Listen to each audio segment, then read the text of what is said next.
Hi, welcome back to the Indie Wine Podcast. This episode is number 5. Recently sat down with Craig Haarmeyer of Haarmeyer Wine Cellars to hear his thoughts on Chenin Blanc, climate change, working in the Clarksburg AVA, Helles Chenin, and some of the history of the Harbor Winery. A native of Sacramento, Craig works out of the Harbor Winery building, which still contains some remembrances of its longtime tenant, Charles Myers and Harbor Winery, including labels on the walls and a poster of the famous David Lanscoyne's label of the 1988 Amador Zin, and some of the old crushers and distemmers and dairy tanks for fermentation. We talked outside at some tables behind the winery amongst a giant orange tree, and some older seedless muscat, and some mission vines growing on the arbor, and the previously mentioned tanks and equipment. Craig and his family's roots run real deep in the Sacramento food and wine scene, and I hope you enjoy listening to this interview. Oh, and one other thing. Around the 8-minute, 50-second mark, we had a AC unit compressor kick on behind the winery here. I left part of the moment in, just for context, but it will only last about 5 seconds. Just giving you a warning so it's not too big of a surprise. Thanks. Here we go. This is a Sunday here, so the yard is not, although it was kind of cool to get some of the background noises in here. That's one of my favorite things about this spot is it's so industrial. And here we get the trucks moving about and hitting the curb and the diesel motors running, and it's kind of peaceful. How'd you get started in the wine business? I would say pretty much by accident. My dad was a developer here in town, and he built and rebuilt and restored several buildings in what's known as Old Sacramento now, which when I was a kid was Skid Row. Mm-hmm. And he was an attorney, and he had a client who didn't have money to pay him, but he had all deeds to properties in this old part of town. And my dad, saw that the state of California was planning to open a railroad museum. So seeing the potential for tourism, he formed a partnership, of local business people and judges and attorneys and doctors and lawyers, and they proceeded to restore and build from scratch to historical accuracy several buildings in Old Sac. It was slow economically, and I think people didn't really understand that part of town at that time. And so they had trouble finding tenants, and so when they couldn't find a tenant, what they would do was create one. And that's where my mom came in, and she was a cook. I wouldn't say a chef, although her interest in cooking was of a higher level than just your average housewife, I would say. And so she moved on to conceive of, develop, and open these various different restaurants in Old Sacramento. And that was when I was in my youth. And when I was about 14, I started working for them in one of their restaurants in the dish pit. Worked my way up to the kitchen. So I was a line cook for several years for them. And around that time, they also had a wine bar above one of the restaurants. And that was in the late 70s when, California was just being recognized in a real way for winemaking. So basically, I've just been immersed in food and wine all of my life from a very early age. And even though I did quite a bit of raiding of my parents' liquor cabinet and cellar for things we would very irresponsibly drink as youths, I was also very much paying attention to the way that these things tasted. Okay. And so I've been a bit of a maybe higher than average critic, at least in my consumption of these things. So I don't know when I actually started. I moved, and one of the main things I learned from my parents is never go into the restaurant business, because that was just I admire what they did, but it seemed very difficult. Did not work out very well for them. Restaurant business, you can ask anybody in that business, they'll tell you it's not for the faint of heart. And so I also learned early on that I never wanted to be in the restaurant business, although that's pretty much how I paid my way through college and all that when I moved to go to art school in San Francisco. I always wanted to make wine, but I never thought it was possible being raised in a very suburban kind of area, raised in that manner. I just always figured that winemakers are people who are born into it, families that have estates, or at least to farming families, if not winery families. And so I just it never entered my thought as something that I could do myself. So I started brewing because I love fermented things, and we make pickles and we make kimchi and I love fermented foods as well as fermented beverages. And so when I was in college and living in an apartment, I wanted to make beer, which I did, and to some success. And I was very popular with my friends, and they all thought that it was very good. And this kind of was around the time when the first prohibition on brew pubs was lifted in the mid-'80s. And so I spent a time when I was in San Francisco going to a lot of those new establishments and trying those things, and very interested. And so I did that on a very small scale at home. And then I went to grad school, and one of my instructors in grad school was a home winemaker, but a home winemaker on a very large scale. So I saw that. And then where we are now at Harbor Winery, those are family friends as well. And so when I moved back to Sacramento and started going to graduate school, my enthusiasm and interest in this sort of thing led me to help them out during harvest in the 90s. So right here where we've landed is where I first saw commercial winemaking. I was a little surprised at, coming from more of a brewing perspective, I really appreciated how the microbiome of the cellar and the vineyard, in other words, engineering things and cleanliness are not necessarily the hallmark of winemaking. Brewing is totally different. You don't have natural acidity to protect the beer. You can't add any sulfur. It's just a totally different thing, whereas wine is just much more feral, and you get what you get sometimes, and sometimes it's magnificent and sometimes it's not. And I just like that canvas, so to speak, much more so than other fermented beverages. Distilling is on the other end, another subject. I've never done that. I'm not sure I want to do that. And that was Charlie Myers at Harbor Winery. And that was Charlie Myers here, with? at Harbor Winery and we were not necessarily friends. I'm friends with his kids, and so it's not like I had an intimate relationship with him, but I was here when it was happening.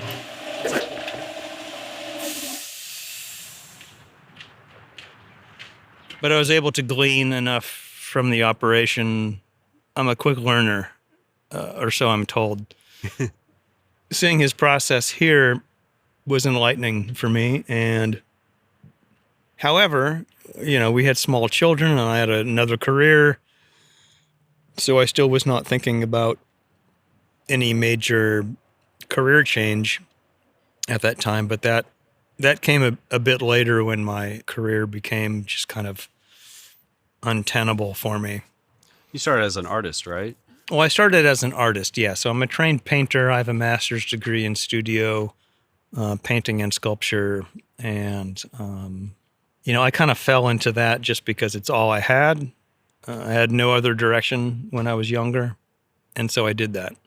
And I built that to a certain degree. I had gallery shows and, but at the end of the day, it just was not really what's needed to raise a family and pay a mortgage and all that stuff. And so the job that I took when I was in grad school, I built into something else. So I basically ended up creating a job for myself as the director of a labor union, their IT infrastructure. So if I couldn't paint, at least I could be creative. At least this is what I told myself, Mhm. that I could be creative building networks and firewalls and databases, and that sustained me Yeah. for 10 years or so and made Okay. me quite a bit of money and definitely put our family in a good position financially. So I can't say that I regret that experience. However, when that kind of self-destructed is when I decided to take a year off and help a friend who had started a winery, because that was about the time when Charles here at Harbor he made his last vintage, and I didn't have any place to go during harvest. And so a Hmm. elementary school, high school friend of mine started a winery in downtown Sacramento. And I thought, oh, perfect. This is a place for me to, you Yeah. know, New spot to go. it's a good spot to help out. And one thing led to another, and they were going to close the business because they had some real struggles early on. They didn't have a winemaker, and so they basically said, "We're going to close the doors unless you would take a chance and make wine for us." And so that's what I did, and that was a nice break for me from the IT field. Gave me room to decompress and be creative and do something. And it was about then that I really realized that probably food and beverage and hospitality is really more suited for me. I took a kind of circuitous route to get there, but I probably should have been doing that from day one. But we all make mistakes and learn, and hopefully we're learning. What were you able to take from your experience being a winemaker for others to then start your own winery?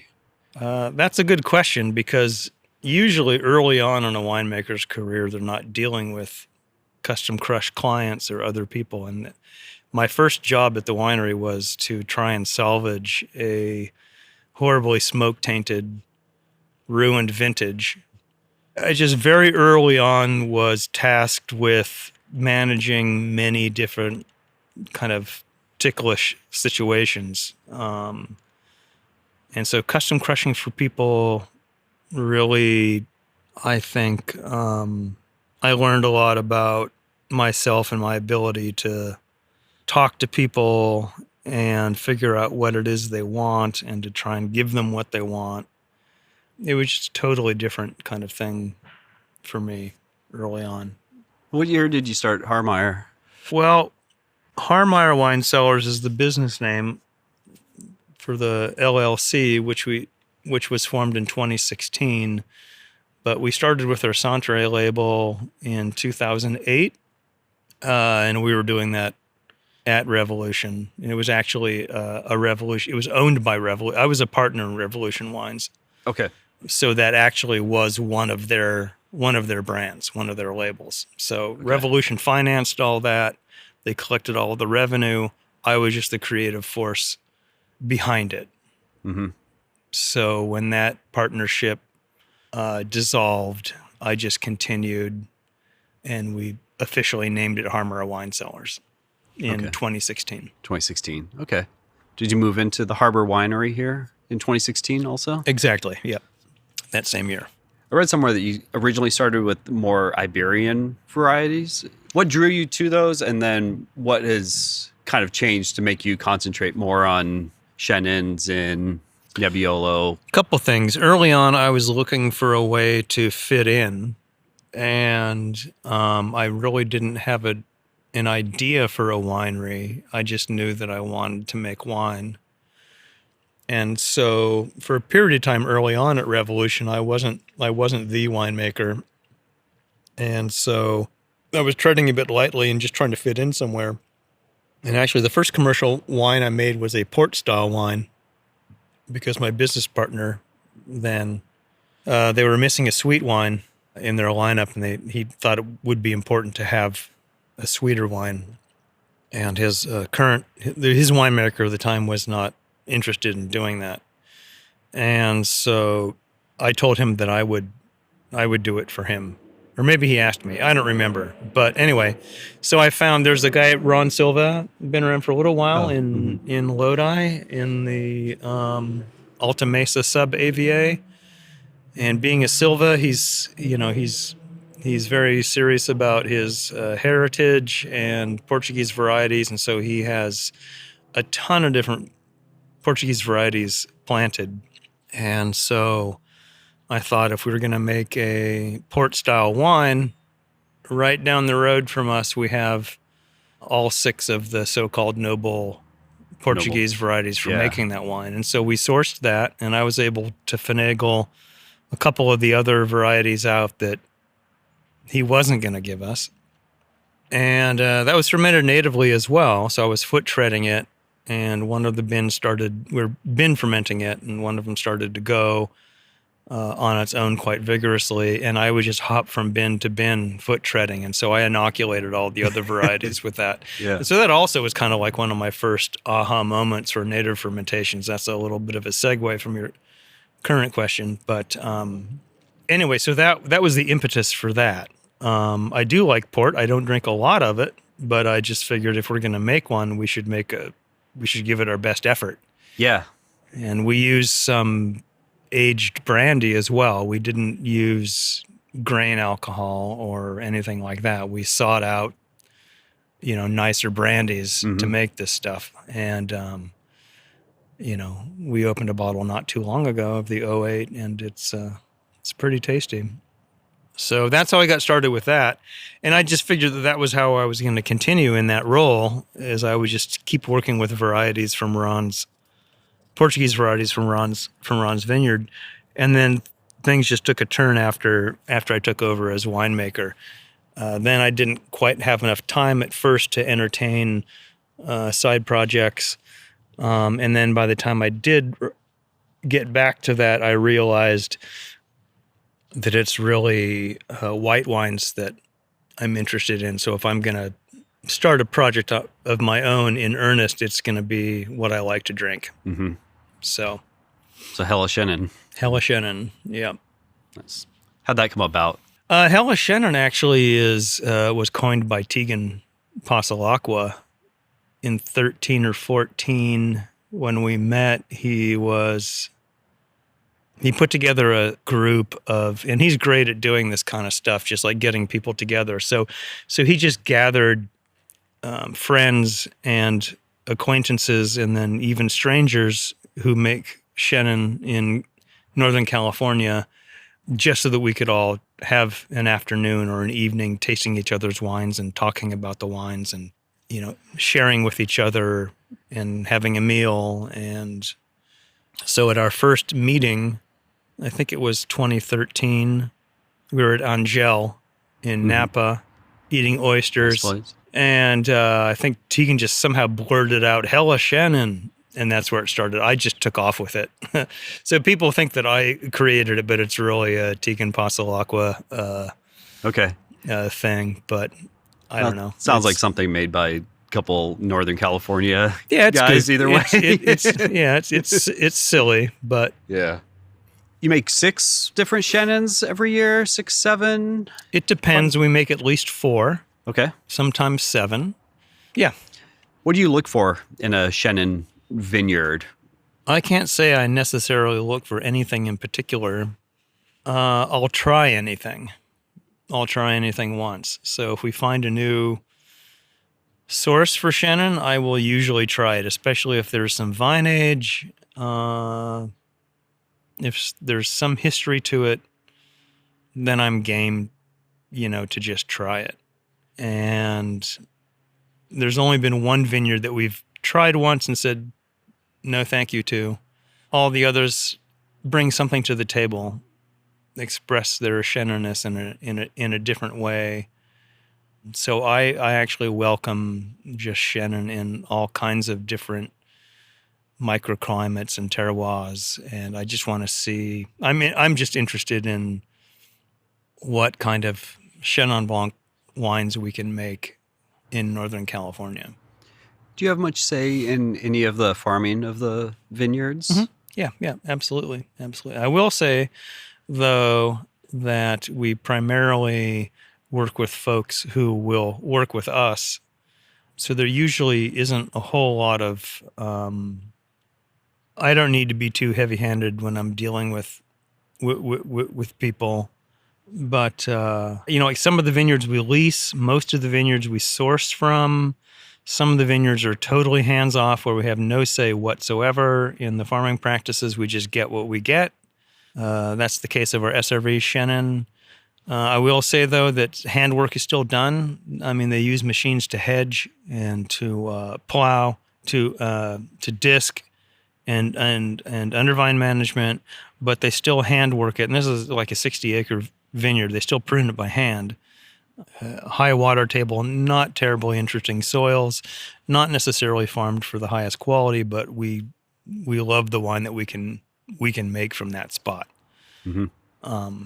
So that's one example. Another example, there are other people who are just much more fastidious and take the farming much more seriously, and will do anything that we ask. One vineyard that we lease in particular, we go and do a lot of the work ourselves. We used to harvest it ourselves too.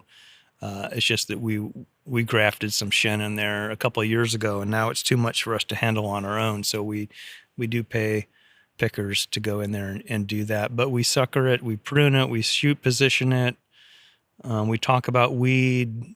We talk about the weeds. We talk, So yeah, it runs the gamut from we're practically doing all the farming to we never touch a vine and everything in between. You're mostly working organically and with organically farmed fruit?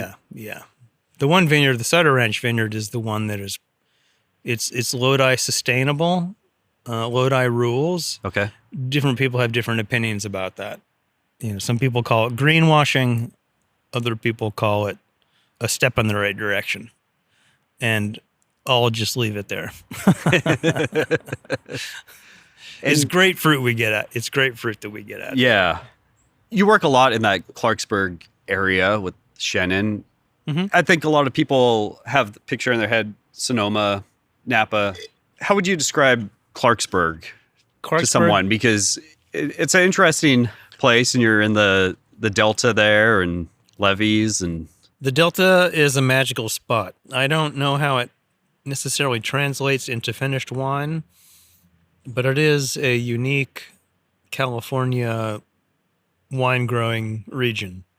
Water table is high. Soils are loamy and rich. It has all the hallmarks of like making flabby, uninteresting, mass-produced wines. That definitely does occur. However, some of the best Chenin in California, I think, lives there. Earlier, we tasted the Wente clone Chenin that we discovered is right smack in the middle of the Clarksburg AV8. Mind you, the water table isn't quite as high there, and maybe they farm a little bit more for quality. But Wente clone Chenin that's been cleaned up by Wente and just makes a spectacular wine. And I don't think you can really argue with the results. So that's a gem. And there are other gems sprinkled around in the Delta, but by and large, it's a pretty quiet spot. But there's something really fascinating about it. I think I just love driving around on all the levee roads, and sometimes when we have people from out of the country who want to learn about Clarksburg, I try to fit in a ferry boat ride, bridge crossings, blow through some of the little towns and the Rio Vista trip. We'll stop off at Al's place or something at one of these shitty little bars and have a drink. And I mean, it's a very charming, picturesque, peaceful spot, and we can make good wines from these spots too if you take your job seriously. I mean, basically everything's dry farmed there. I mean, there are people who irrigate, but the water table is so high, it's kind of silly to even bring up dry farming. Yeah, a lot of that you'd basically be underwater if it wasn't for the levees. Yeah, some of these spots are like at sea level or below sea level. There's some history there. I will say though that Clarksburg is, I guess, known for Chenin Blanc, but I would say that the reason for its success is not so much what people say it is. Like typically when you read about Clarksburg and Shannon, people talk about how back in the day it was important because it was the squeeze of lime in the white wine cocktail, so it added the acid. Okay. So if you needed to make a blend and you needed to perk it up a bit, you could always count on Chenin Blanc. And although that's a good story, after working with this fruit for almost 20 years, I think it misses the mark a little bit. So not to put too fine a point on it, I think that Chenin was important to Clarksburg in the past, not so much because of its acidity, but just for its ability to blend well. Because the pHs and the TAs are, the acid is much lower in Clarksburg Chenin than, or any grape that I've experienced, than grown in other regions. So although the gist of the conversation, the main thrust of the conversation I agree with, I just don't think that it's about the acid. I think it's more about Chenin's ability to blend in and make a cuvee more interesting. And that pH and acid, that's what you base most of your picking decisions on? Yeah. We consider sugar, of course, but, we look at the fruit. Some vineyards, the pristine, green, high acid stuff is what we want. And for other vineyards, it's the more golden, speckled, maybe a little botrytis, that kind of thing we look for as well. But yeah, we basically pick on pH more so than other things. So as long as the fruit tastes good and the seeds are brown and there's separation of pulp and the pH is good, then we don't care so much about the sugars. Because I've made Chenin picked at 17 bricks. I've made Chenin picked at 25 bricks. And, they express themselves differently, but the 17 bricks Chenin is hardly green or underripe. Mm-hmm. There's still varietal character and some richness to it. So it's in my opinion, it's very hard to pick underripe in this part of California. Mm-hmm. And then once you have that fruit in the winery, you're just lightly crushing or foot treading, and then mostly native fermentations? Yep. It's all native fermentation. We don't correct chemistry. We don't add yeast. We don't add bacteria. All the wines are ML complete, and we don't inoculate for malolactic either. The spot we're in now has been a winery for over 50 years, and we've discovered that whatever lives in here is largely beneficial and definitely vigorous. Pretty much all of our wines are done with malolactic fermentation by Thanksgiving. Quick. Yeah. It's nice. Put them to bed. Yeah. Things happen fast here in this part of the world.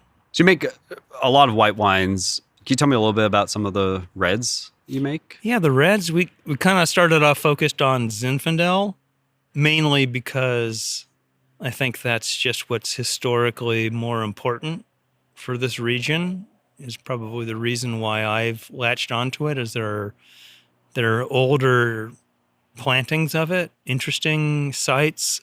Those possibilities have always excited me. More recently, I'm less interested in Zinfandel because I've been trying to coax something out of California Zin that maybe shouldn't be. I mean, there are a lot of customers, and we do well with our lower alcohol, lighter expressions of Zinfandel, but it's tricky. It's very tricky. You can have the aromatics, but not the body. You can have the acid, but not the tannin. You can have Zinfandel is tricky. So we've more and more the past 5 years or so been looking at working with other varieties. And I think that what we've decided is that there's some Italian varieties that maybe do very well here, that are more to my liking. And that's pretty much what this project is about. It's like I don't have time to make wine that I don't enjoy drinking. So You're working more and more with Nebbiolo. Yeah, more and more right? with Nebbiolo. We have 3 Nebbiolo sources now, and I'm looking for some other Italian varieties as well. We have some Granulino that we might have access to soon. What else? A couple other varieties that are in the works maybe. I'd like to see somebody plant Caracante here. That would be interesting.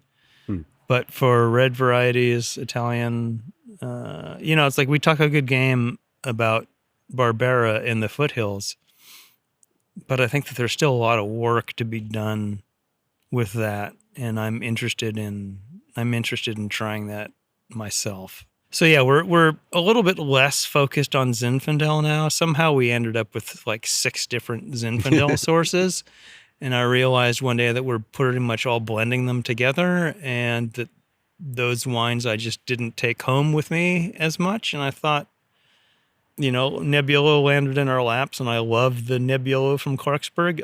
It's inexplicable to me how this wine is so delicious, because it's pretty much the opposite of how it's grown traditionally in Italy. But it just makes a wine that I love to drink.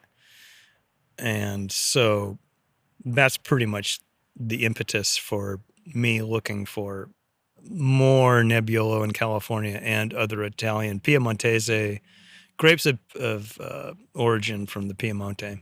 How are the reds treated once you get them into the winery? The reds, typically we ferment on stems. It comes into the winery. In the case of the Nebbiolo, we don't really do any work to it. It shows up. We dump the clusters into open top 1-ton fermenters. We seal it up. We'll toss a little bit of dry ice in there, maybe to blanket it, keep the oxygen away for a bit until it can get going. And then we'll tread it when it starts to ferment. And that's basically it.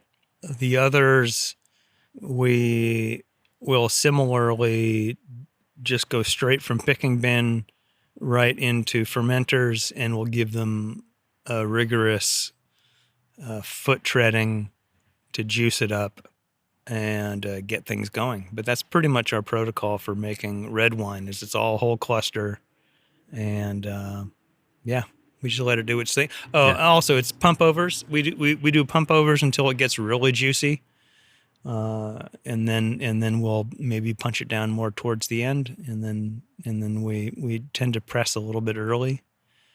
Yeah, but it's pretty simple, straightforward, low tech winemaking Mm-hmm. for the reds. What's the phrase Sacramento terroir mean to you? Sacramento terroir is a phrase I coined when I was working at Revolution, mainly just to get people in the area and even outside the area, I suppose, thinking that Sacramento isn't just tomatoes and the Sacramento Kings and bureaucracy. There are other things here. It is a government town, which culturally I think holds us back a little bit, but there are great restaurants and wine bars, et cetera, et cetera. But basically, I coined that phrase just as a marketing thing to get largely Sacramentans thinking about Sacramento as a wine region, because some of us, who grew up in Sacramento, and maybe some of us who didn't, remember back in the day, the nickname for Sacramento was Sacra Tomato, or sack of tomatoes. And that's what I grew up with. And that was because, that's what we produced here. Sacramento County is big. It goes way down into the Delta. There's a lot of farmland in Sacramento. And we were known for producing tomatoes. And until recently, there were huge canning operations around town. That's just what we were known for. But then maybe 25 years ago, the wine grape surpassed in tonnage. I don't know if it's tonnage or dollars, but the wine grape surpassed the tomato in Sacramento County as the number one crop. And so I just thought this is important for people to know, because when people think about California and winemaking, They think that Sacramento is in this dead zone, that anything that's good is just outside of Sacramento, you know? And so having grown up in this dead zone, I don't have nearly the investment that some people seem to have in the Sacramento brand. But, I did grow up here, and my dad was from Chicago, and he always used to tell me, son, this town is so great because it's close to everything. And I remember when I was about 8 or 9 years old, I told him, so that means there's nothing here? And, he didn't like that, but he's not from here. And so I'm sure he understood that that's the truth. Nothing comes from here other than legislation and, I don't know, and tomatoes, I guess. But Sacramento is pretty much right in the middle of wine country, I mean, Yeah. there's a neighborhood in Sacramento called Vineyard because that's all there was out there was vineyards. And actually, there was a winery in downtown Sacramento called the California Wine Company that was the largest winery on the West Coast for a period of time. Okay. Pre-prohibition? Pre-prohibition, yeah. So, and it was always in the developed areas where the wineries were. So it was Sacramento, San Francisco, Southern California is where all the wineries were. And prohibition killed that. And I don't know. Sacramento terroir is not necessarily a flavor profile or a farming ethos. It's just more of a way to get people around here and elsewhere thinking about how there's more here in Sacramento than burgers and bacon and basketball and those other B words. Yeah. Haarmeyer is a true family winery. Kind of all the members of your Correct. immediate family are involved in it, right? Yep. Some more so than others.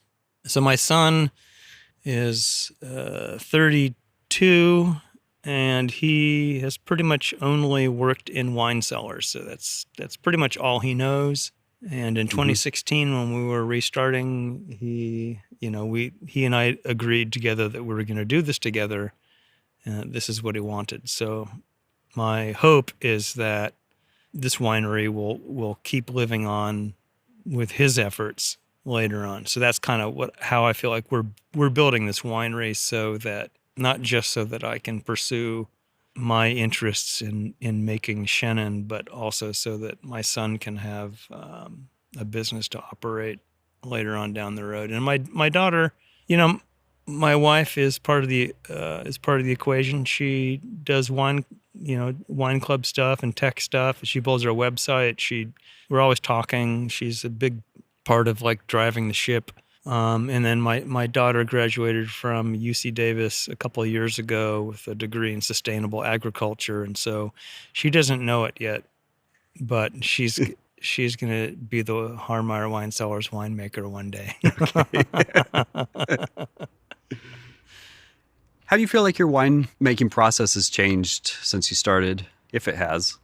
It ebbs and flows. I learn as I go, and I learn some hard lessons, and I avoid some problems because I know enough to do that. Then I also make mistakes and learn from it. I would say that our winemaking process is changing in such a way that we're paying more attention to the pressures of climate change, and that includes disease pressures, lack of water, changing threats from pests. Basically, climate change is something to be reckoned with more and more. And here, since we're not on the coast, I feel like it's warmer here, and so the temperature can be a challenge. And so, in many parts of the world, warmer winemaking regions gravitate towards wines with higher alcohol, basically just to keep them protected. But lo and behold, we're people who want to make wines that we like to consume, which are lighter, lower alcohol wines, which presents a challenge, I feel, presents a challenge to us. So We definitely need to pay much more attention to the temperature in the cellar when we're making the wine. We also need to pay more attention in the vineyard, look out for potential threats of frost, dealing with wildfires and smoke taint. That usually is going to mean less skin contact, more fermenting juice than working with skins and stems and all that stuff that we do a lot with red wines, especially. So there are changes coming, but I feel like our winemaking is changing more just as a reaction to the challenges of climate change. Mm-hmm. Like you said earlier, this building's been a winery for 50 years. Charlie and Harbor in it for a lot of that. Can you tell me a little bit about the history of Harbor? Sure. So some of it I'm a little hazy on, but Charles Myers, a guy in town, he taught English at City College the entire time he operated the winery, as a matter of fact. And his office mate was Daryl Cordy's partner. So, and I don't know what happened first, but that relationship was cemented. And my understanding is that Daryl Cordy kind of pushed Charles into commercial winemaking, probably because Mr. Cordy thought that the wines that he was making were exceptional and that he should pursue it in a bigger way. So Charles started making wine here at 610 Harbor Boulevard in Sacramento, West Sacramento, in 1968, as far as I know. And he had access to a couple small rooms here. The building was largely used for a shop that worked on old cars and did upholstery for old cars. And then a couple of years later, they shut down, and that's when Charles bought the building, which I think was 71 or 72. At that point, he had it bonded, and it was then officially a winery. And I know the family from many different directions. His wife at the time was one of my mother's best friends, so we were connected to the winery in that way. Also, Charles's daughter, Margaret, went to McClatchy High School here, and her best friend ended up being one of my mother's other best friend's daughter, and they're my godparents, so we know them from that direction. And then also later on, I met an artist friend. I went to school with a photographer friend, and he was good friends with Margaret's husband, Tony Passarell, who is the jazz musician here. You see his equipment up there in the loft.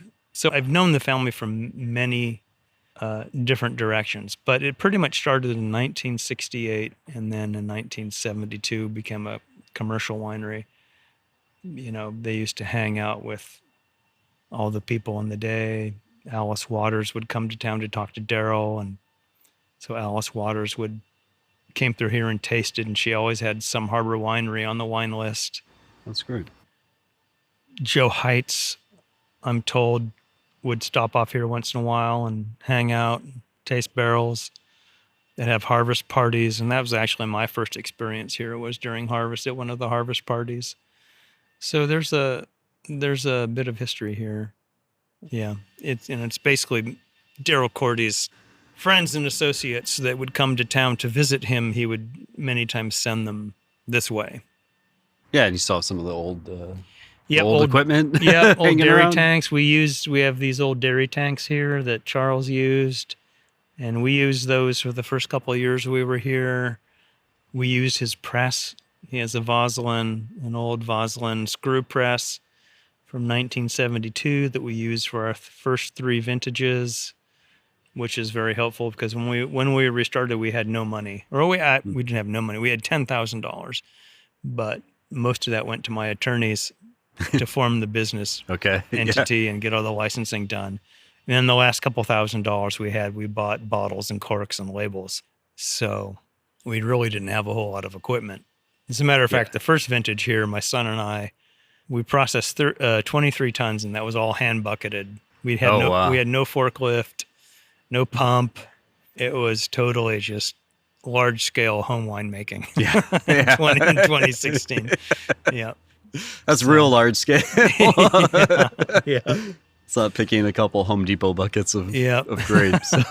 Yep. But it worked. Yeah. Tell me what the best way for people to get your wines or follow what the winery's up to are? We rely heavily on Instagram. So you can follow us on Instagram, Haarmeyer Wine Cellars, or you can follow me personally. Most of my personal postings are all wine related, food related. That's at Craig Haarmeyer, haarmeyer.com. You can go there and purchase wines online that we ship to several states. Join our mailing list at that point. We have a wine club finally.